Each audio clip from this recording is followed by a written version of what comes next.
Basic शिक्षा परिषद के मुख्य समाचार इस प्रकार से हैं। माह दिसंबर का वेतन का भुगतान समय से होगा। शिक्षा महानिदेशक। शिक्षक मानव क्षमता पोर्टल में अभी लॉगिन न करें। NIC team. मृतक आश्रित कोटे के कर्मी होंगे पदोन्नत अगर टाइपिंग न सीखी। हाईकोर्ट के निर्णय के खिलाफ योगी सरकार ने सुप्रीम कोर्ट में दाखिल की एसएलपी। ये नगर निकाय चुनाव के संबंध में मुख्य समाचार हैं। देखिए आज के मुख्य समाचार।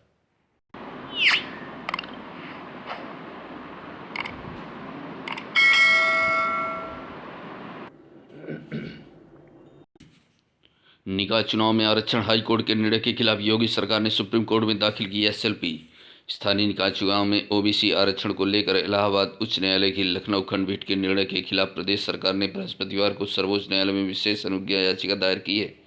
एसएलपी में सरकार की ओर से उत्तर प्रदेश राज्य स्थानीय निकाय समर्पित पिछड़ा वर्ग आयोग की रिपोर्ट आने के बाद ओबीसी आरक्षण के साथ चुनाव कराने की मंजूरी देने का आग्रह किया जाएगा। निकाय चुनाव में ओबीसी आरक्षण के सरकार ने उत्तर प्रदेश राज्य स्थानीय समर्पित पिछड़ा वर्ग के आयोग गठन कर दिया है।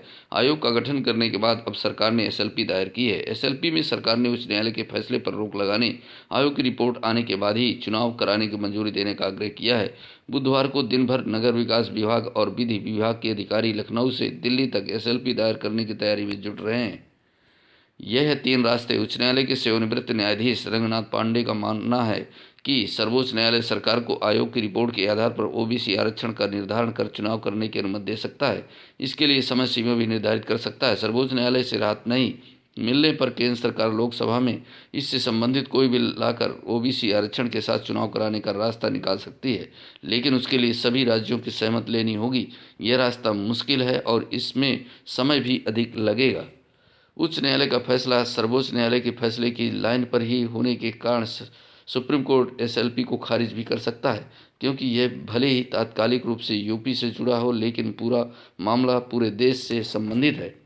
ये हो सकता है राजनीतिक निर्णय। सर्वोच्च न्यायालय और लोकसभा से कोई राहत नहीं मिलने की स्थिति में सत्तारूढ़ भाजपा निकाय चुनाव में पिछड़े वर्ग को सामान्य की 35% सीटों पर टिकट देकर पिछड़े वर्ग को संदेश देने का प्रयास करेगी कि सर्वोच्च न्यायालय के आदेश के बाद भी भाजपा सरकार ने पिछड़ों को निर्धारित से ज्यादा आरक्षण दिया है। मानव क्षमता पोर्टल पर ठप होने से शिक्षकों की हाजिरी पर संकट। लखनऊ। मानव क्षमता पोर्टल के बाधित होने से प्रति शिक्षक परेशान हैं। उनकी उपस्थिति का सत्यापन नहीं हो पा रहा है। ऐसे में उन्हें अगले महीने वेतन समय से न मिल पाने का डर है। वहीं विभाग का कहना है कि वेतन का भुगतान समय से होगा। प्राथमिक शिक्षक प्रशिक्षित स्नातक एसोसिएशन के प्रांतीय अध्यक्ष विनय कुमार सिंह जी ने बताया कि विद्यालय स्तर पर कोई जगह प्रधान अध्यापक अभी तक शिक्षकों की उपस्थिति सत्यापित नहीं कर सके हैं। सामान्य व्यवस्था में भी शिक्षकों को छुट्टी के लिए ऑनलाइन आवेदन मानव क्षमता पोर्टल पर ही करना होता है, अन्यथा अनुपस्थित लग जाती है। पोर्टल बाधित होने से छुट्टी के भी दिन आवेदन नहीं हो पा रहे हैं। उन्होंने पोर्टल जल्द ठीक कराने की मांग की है।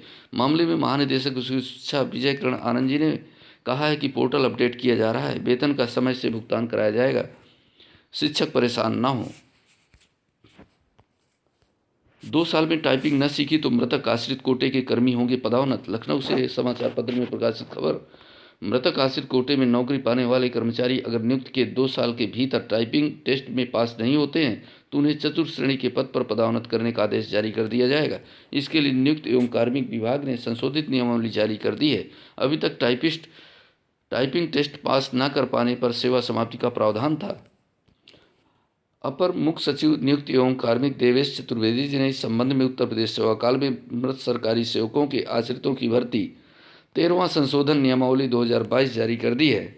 इसमें कहा गया है कि अगर मृतक आश्रित को ऐसे पद पर नियुक्ति दी जाती है जिसके लिए टंकण अनिवार्य हो तो उसे इस शर्त के अधीन नियुक्त किया जाएगा कि वह 1 वर्ष में टंकण में 25 शब्द प्रति मिनट की गति प्राप्त कर लेगा। अगर वह ऐसा नहीं कर पाया तो उसकी सामान्य वार्षिक वेतन वृद्धि रोक ली जाएगी। अपेक्षित गति प्राप्त करने के लिए उसे 1 और वर्ष की अवधि दी जाएगी। तय अवधि के बाद भी अगर वह टंकण में अपेक्षित गति हासिल नहीं कर पाता है तो उसे चतुर्थ श्रेणी के पद पर नियुक्ति दे दी जाएगी। मानव क्षमता पोर्टल पर स्पेस एनहेंसमेंट और ब्रेकअप का काम पूरा हो चुका है। एनआईसी की टीम लगातार काम कर रही है। जल्द ही पोर्टल के सुचारू होने पर जल्द सूचित किया जाएगा। अगर अगली सूचना से पूर्व लॉगिन करने का प्रयास न करें, अन्यथा पोर्टल आपका लॉगिन आईडी एवं पासवर्ड इनवैलिड बताएगा, जिससे फॉरगेट या रीसेट पासवर्ड विकल्प से भी सही करना संभव नहीं होगा। नोट: जो विद्यालय उपस्थिति लाग नहीं कर सके हैं उन्हें अतिरिक्त समय दिया जाएगा। अगली सूचना तक कृपया ध्यान रखें। यदि यह वीडियो पसंद आया हो, वीडियो को लाइक कीजिए, साथियों को शेयर कीजिए। नए वीडियो के साथ मिलेंगे, तब तक के लिए जय हिंद, जय भारत।